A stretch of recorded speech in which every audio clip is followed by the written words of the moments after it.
All right, and I'm going to share my screen, and we'll get started.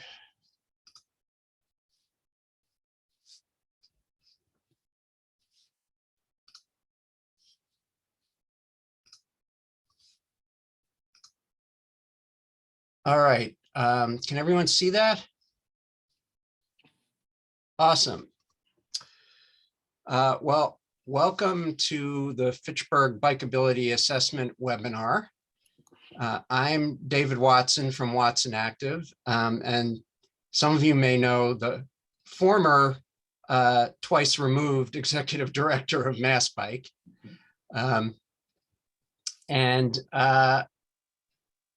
With me is Galen Mook, the current executive director of Mass Bike. And you guys probably know each other, but I don't know all of you. So if you could just introduce yourselves, that would be great. Tom Skorowski, Community Development and Planning Director for the City of Fitchburg. Amy LeBlanc, I'm a project manager in the City of Fitchburg. Sam Squalia, I'm a city councilor in Fitchburg. I'm also on the board of MABPAB. Awesome. I'm Galen Mook, the current executive director of Mass Bike. Also on the MABPAB with Sam, and excited to have some work in Fitchburg. So this is essentially a follow-on to the Walk Boston walk audit that was done around the Intermodal Center almost exactly a year ago. We were asked by the Mass in Motion coordinator to organize some additional bikeability focused work in the same general area, which we've expanded a little bit, but as you'll see, I think it all ties together.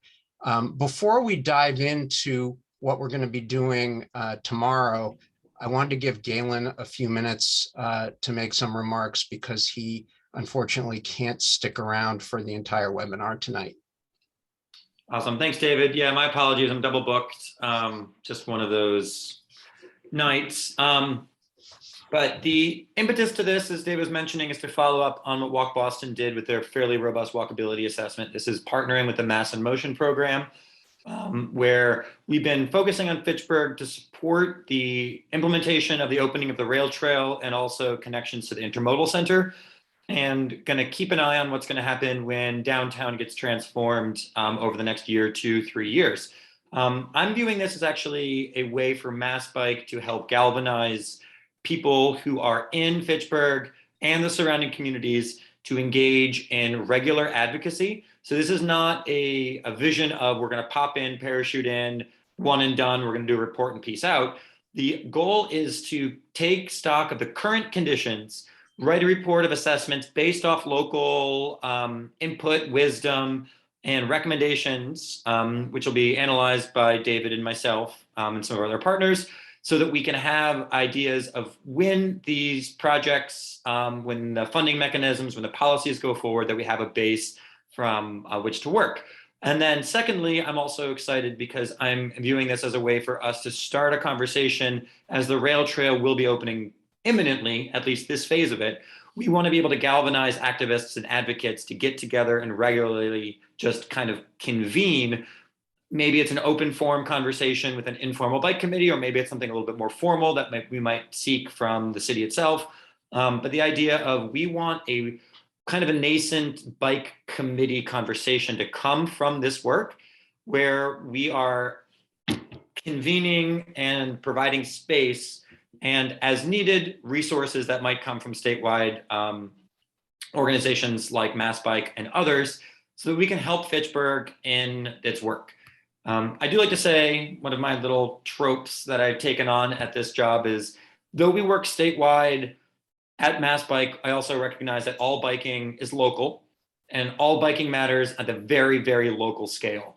So what we're going to be looking at with this assessment is literally the conditions of intersection by intersection, condition of curb by curb, of pavement by pavement, with the concept of we have a very strong central hub of the Intermodal Center, We have a very strong desire line of the university, Fitchburg State, of the downtown core, which is just nearby, and then the rail trail, which is going to end about 5 or 6 blocks away from the intermodal center, at least in this phase. So what can we do to look at those conditions to say what's possible currently and what should we be planning for when we have this coalition of activists, advocates, city planners, elected officials working together so that we're building a Fitchburg that we really want to embrace to make bikeability happen.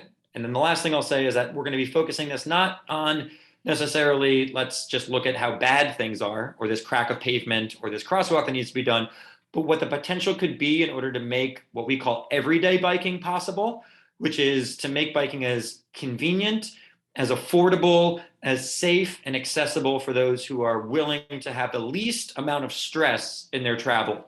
So we know we're coming from a very high comfort level of the rail trail, but it enters a very stressful environment, specifically on Water Street going across the bridge. We know we have a very high level of comfort if you're taking a bike in on the train, but then you might be getting into a high stress level of getting on streets like North Street or going downtown. So what can we do to have in our vision making as safe, affordable, accessible, comfortable, accessible for everyday biking possible? That's the vision that Mass Bike is going to be bringing to this. And we realize that this is just the start of the conversation. So we hope that this then leads to regular, whatever it might end up being, quarterly, quasi-quarterly, whatever it is, of advocates, activists, city planners, DPWs, the elected officials, all working together in a local but also regional context. So with that, I know that's a lot to throw into this one assessment. So again, this is just one step in the journey that we are on and being committed to and supporting Fitchburg and beyond. Great, thanks, Galen. All right, and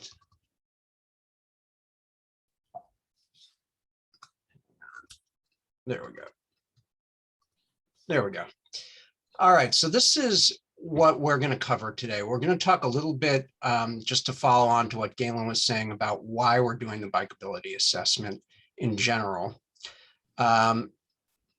Then we'll get into the logistics of the site visit. And all of you are going to be there in person, but we also have a self-guided option. And for both the in-person and self-guided participants, we do have the ability to upload additional comments and documents and photos if you choose to at your convenience after the actual site visit day. We're going to do a little bit of intro to roadway and bicycle facility design, just hitting some of the high points and ideas that are often used, but it's by no means comprehensive. And that's just to give everybody a little bit of a common vocabulary, although all of you may already be pretty familiar with some of these things. And I didn't intend to leave time at the end for Q&A, but since we're such a small group, if anyone has a question as we go along, feel free to just jump in. All right, so just to get started here. So following on to what Galen was saying, there are several reasons why we like to do these bikeability assessments. And Galen and Mass Bike are particularly interested in the long-term collaboration. That is the last point there. And what we're doing is developing some of the information and current conditions and brainstorming some ideas now that will kind of be the seed of that collaboration going forward. Now, the reason that this is so important is that nationally, although thankfully not so much in Massachusetts, pedestrian and bicyclist fatalities have been rising since 2009. 2009 marked the end of a decades-long decline in bicyclists and pedestrian fatalities, and they've been increasing ever since then. One of the main reasons that this is happening is increasing speeds. And this is just a very simple graph showing that the probability of death increases dramatically as speeds increase. So whereas a bicyclist or pedestrian who's hit by a car at 20 miles per hour has about a 90% chance of survival, when that collision speed goes up to 40 miles an hour, they have about a 90% chance of death.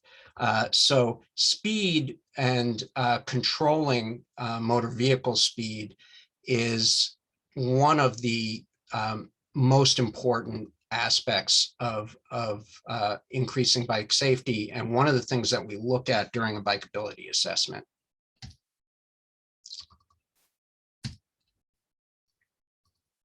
All right, so, oh, one more person wants to be admitted.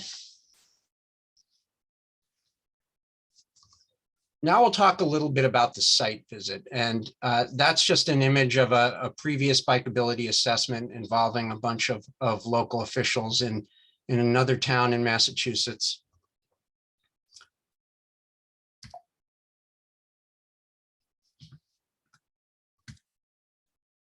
All right. Sorry, the presentation keeps jumping around. My computer is not being very responsive right now. So we are going to look at two different study areas as part of the site visit.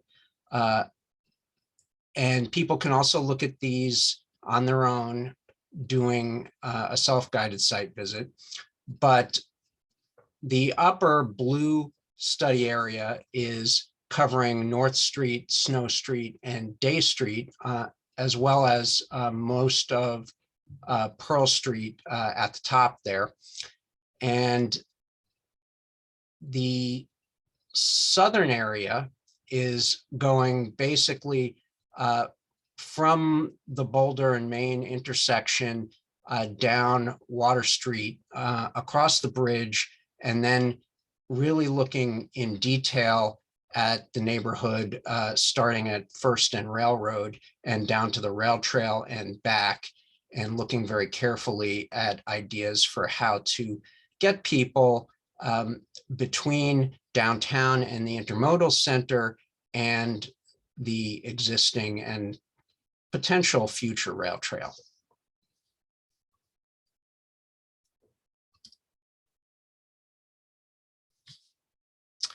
All right, so these are the basic logistics for what we're going to be doing tomorrow. We are going to meet pretty much right next to Fuzzy's Cafe inside the station, even though the cafe, I believe, will be closed. So please plan on getting your coffee and muffins beforehand if needed. We'll split into two groups. They're going to be small groups. I think 2 people are planning to come with me to look at the North Snow and Day area. And 3 of you are planning to go down and look at the rail trail area with Galen. As we walk, we're going to have a walking, talking meeting and brainstorming session. We'll try to keep moving as much as we can, since it's going to be pretty chilly. And then, as I said, if you choose to, you can upload any additional comments or photos up until about the end of the year, when we'll be compiling everything for our report back. Galen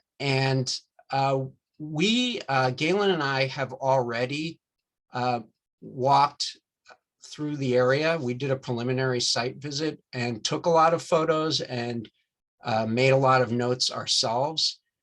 So we're really looking to get your perspectives and your reaction to some of the thoughts that we had as we're walking along looking at things. The self-guided option I mentioned, anyone who wants to do that will be able to watch a recording of this webinar to get a little bit of background, and we'll be able to upload their comments and photos to the same website as you at any time up through the end of the year. And then, as I said, Galen and I will be reviewing all the information that we've collected, all of your comments and thoughts, and we'll report back and make some recommendations about both near-term and longer-term potential improvements that we think could be made or should be evaluated.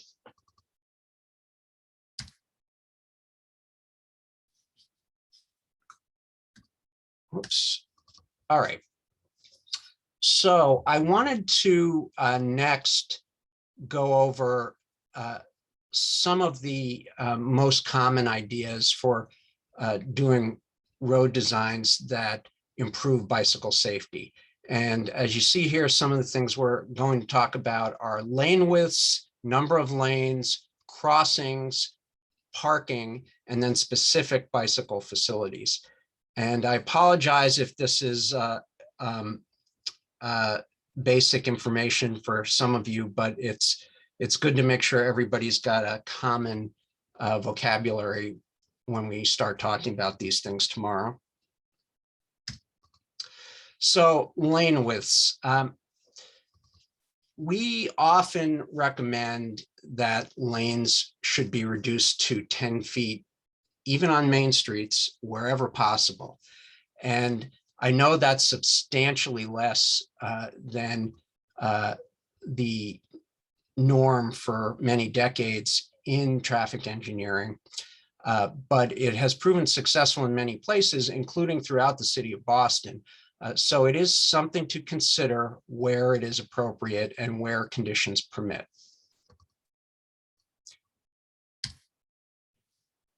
We'll look carefully at crossings, and that includes both pedestrian and bicycle specific crossings and desire lines where people may want to cross, but there currently are no established crossings.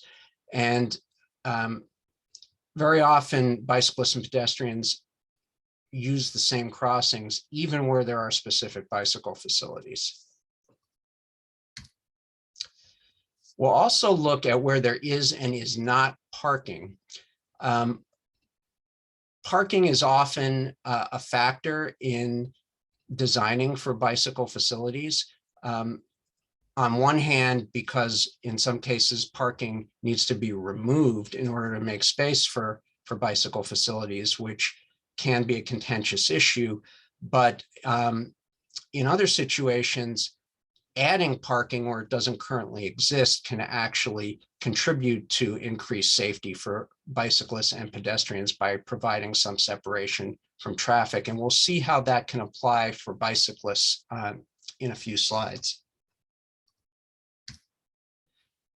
So the most commonly recognized facility for bicyclists are bike lanes. And as you can see here, there are different ways that those can be implemented along the curb, next to parallel parking. There can be different colors used. These days, green is very commonly used, particularly in high conflict areas or through intersections, but it can be used in other contexts. You can do what's called a buffered bike lane, and this bike lane has painted buffers on both sides. On one side, there's a buffer between the parked cars on the right and the bike lane, and on the left side is a narrow buffer between the travel lane and the bike lane to provide some additional separation from motor vehicles. And this is all to increase both the comfort and safety of bicyclists, as well as the visibility of the bike lane. One potential downside of a facility like this, though, is since it is substantially wider than a typical bike lane, it does unfortunately create the opportunity for a motorist who is unhappy staying in the travel lane to make use of the space that is set aside for bicyclists to perhaps avoid a traffic jam. So that is something to consider when looking at these facilities. Other options are separated bike lanes, and these are bike lanes that are actually physically separated from moving motor vehicle traffic. those cars that you see on the left are actually not moving in traffic. Those are parked cars, and they actually provide a physical barrier between the bike lane and the travel lane, which is to the left of those cars that you see. Let's see. Here's another configuration that rather than just parked cars also has some flexible posts, which can be used as a delineator all on their own, although they don't actually provide much physical safety or physical separation from moving traffic. They're more of a visual indicator. Another possibility, and I will admit this is not in the United States because this is not as common here, would be a bi-directional separated bike lane in a situation where perhaps the traffic pattern makes it impossible to have separated lanes that go with the flow of traffic on both sides of the street. Another possible intervention that can be used is called a protected intersection.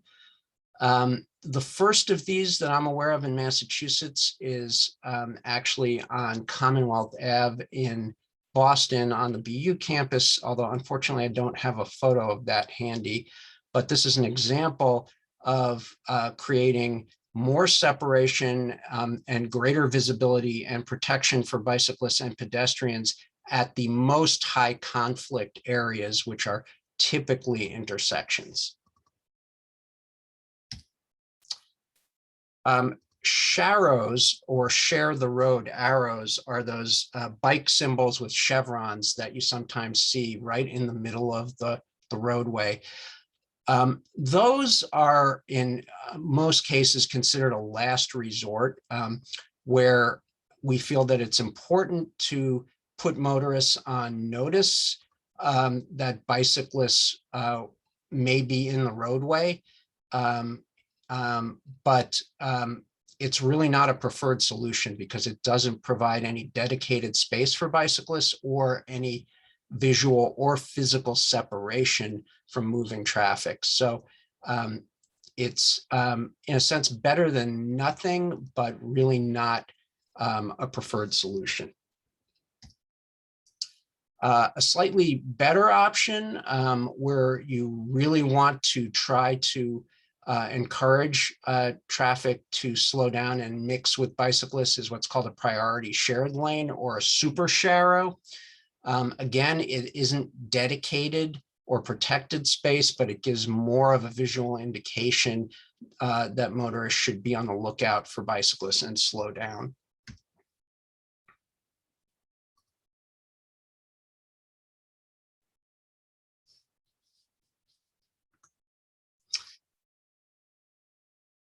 Oops. Sorry, I think I skipped. There we go. Another thing we can consider at intersections is called a bike box. That is an expanded waiting area that lets bicyclists who are approaching an intersection in a bike lane actually wait at a signal in front of the cars so that they're more visible to the cars, can better position themselves for turns, and are able to get moving ahead of the traffic behind them. These need to be used very carefully in situations where using them does not create additional conflicts, but they are certainly an option in situations where they can be used appropriately. A variation of this is what's called a two-stage turn cue box. And this is used where it isn't possible to safely direct bicyclists to make a vehicular style left turn.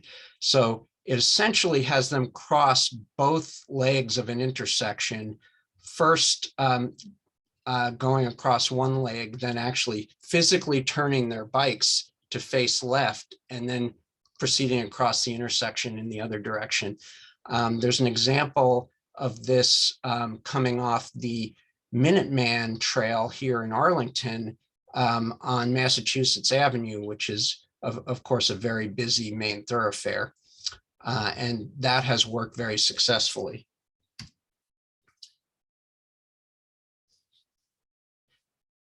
One of the reasons for that success is that it's being used in conjunction with bicycle signal heads.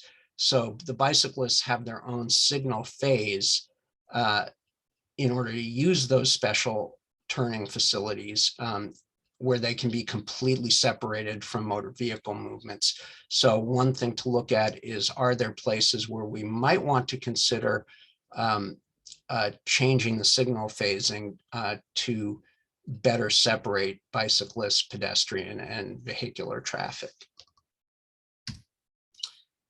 And then we can't forget bicycle parking. No matter how safe we make the corridors and the routes that the bicyclists are traveling to get places, if there isn't a safe and convenient place to lock their bike up when they get there, then it's as if we hadn't done anything for them. So I like to remind people that we always have to think about where we're going to put bike parking whenever we're building out a bike network in a municipality. There are several styles that are preferred. I don't actually know off the top of my head if Fitchburg has a preferred rack style, but these lollipops are reasonably popular. The inverted U is the most basic and widely used. An option that I really like, particularly in areas with restaurants and shopping, is actually repurposing on-street parking with a bike corral where you can fit 10 or 12 bicycles in the space of one car. Ideally, you want to put those where the business that it's in front of is excited about it. Otherwise, you can, of course, potentially get some pushback over losing parking spaces. In this case, this is Davis Square in Somerville. The cafe in the background actually really wanted the corral right out front. Another option is parklets, which can be temporary or more permanent. And that again is repurposing a parking space to provide bike parking, seating, additional landscaping, just making the walking and biking environment a little bit nicer and encouraging people to spend more time outside their cars. All right. That is everything I have for tonight. Does anyone have any questions?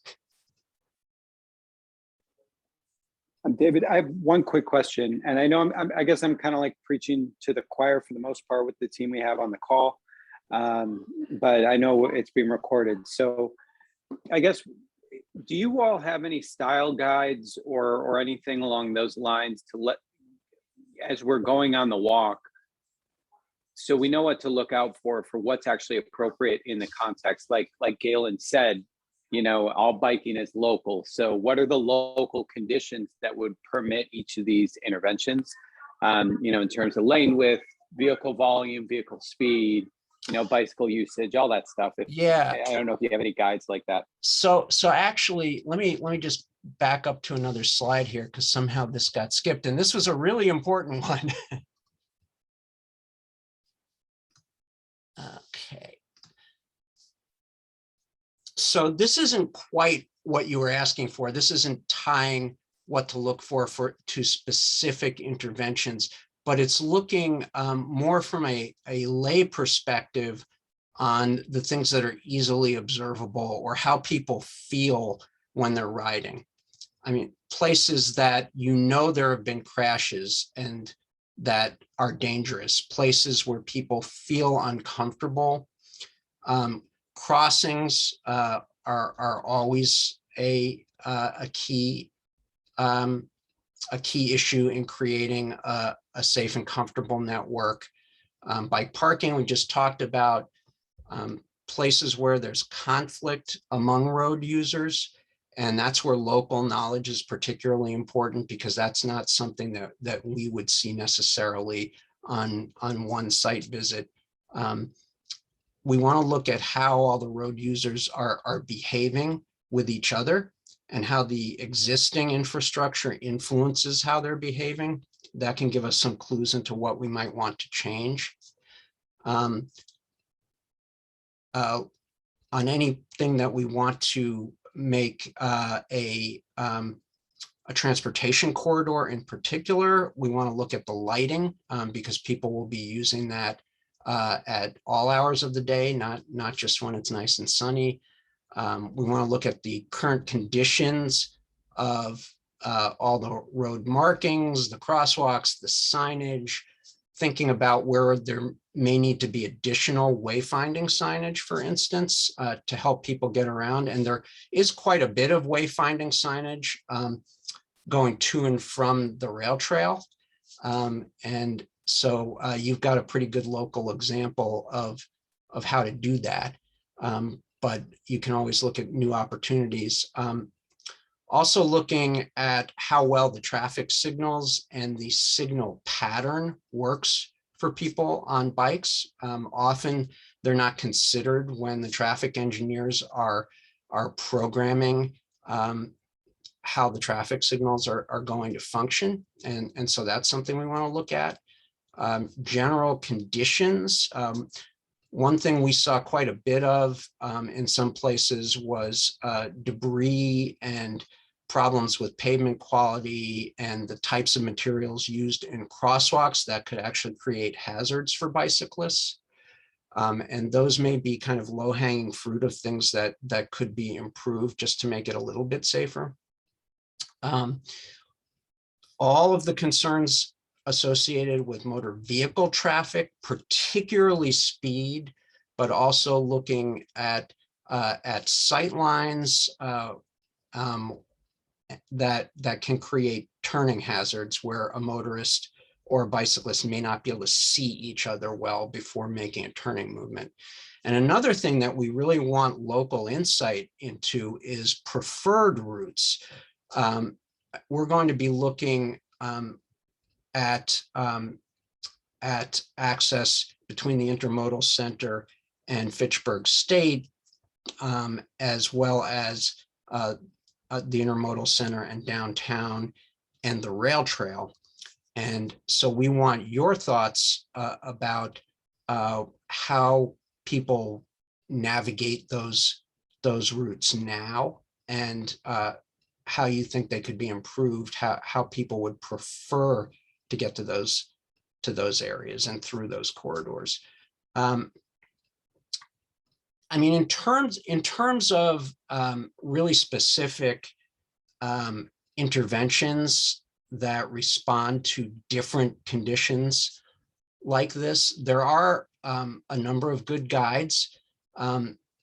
So NACTO, the National Association of City Transportation Officials, puts out some very good guides that really dig into when certain kinds of bicycle and pedestrian facilities are most appropriate, and the Federal Highway Administration also has some really good guidance on when specifically to use or not use certain kinds of bicycle and pedestrian interventions. But it really is very site specific, and we weren't planning to get into really that level of detail tomorrow. I think that's more of a follow-on where we'll be working with you to identify where we think there could potentially be some improvements, but I think that's whether those potential improvements are actually appropriate given all of the circumstances and engineering requirements would be kind of a next step after this. Oh, that's helpful. Yeah, I just saw the interventions and not this slide. So I was thinking, are people going to be expected to go out into the field and like propose those? And, that can become a wish list that's not grounded. But I think looking at the conditions and then, following up with that later, I think is the right way to approach it. So thanks for that context. Sure. I mean, this is not an engineering study. So what we may do is suggest that certain kinds of facilities may be appropriate and should be evaluated. And at that point, if the city chose to dig into it further, you would want to work with an engineering firm to evaluate whether those proposals were feasible. Great, thanks. Any other questions or comments, concerns? So I do have a concern, which is the weather. So since you are 4 out of the 5 people who are planning to attend tomorrow, I wanted to basically throw it out to you how you feel about doing this tomorrow. The last I saw, they were expecting there to be maybe 2 inches or so of snow on the ground in Fitchburg. And it's going to be around freezing with wind chills in the 20s the whole time that we're out there. So I just want to get a sense of what the 4 of you are thinking. Well, as far as I'm concerned, there's no such thing as bad weather. There is only bad clothing. I like that attitude. Yeah, I mean, at this point, if we're going to reschedule for good weather, we'd have to go quite a few months out, sadly, because winter is coming. So Yes. I think it's what we got. I agree. Yeah, I mean, I think realistically at this point, the options are either we go forward tomorrow or we leave it to all of you to take all this information and do a self-guided site visit and then provide feedback to us, which certainly is not optimal from our point of view, but I wanted to give you that option. Yeah, I mean, I'd love. Else Oh, is. go ahead. I was just gonna say, I'll join if everyone else is. I get cold, but I got a hat, I got gloves. Okay, and I think if we do get really cold or anybody needs to stop, we should be able to go into the campus center. Galen and I did that on our earlier visit, and the market basket should be open if we need to go inside that in that area. So I think we'll be okay. We'll try to keep moving and do it as efficiently as possible. And I think preferably maybe not use the entire 3 hours outside. But I'm glad you all want to move forward and look forward to seeing you all tomorrow next to Fuzzies inside. Sounds good. Thank you, David. Thanks, David. All right, thank you. David, see you then. I'm going to stop the recording and sign off, and I will send around a link to the recording as well as to the reporting site that we set up in the event that any of you want to upload additional information or anyone wants to do a self-guided visit at a later time. Thanks, everyone. Thank you. Take care. Thank you.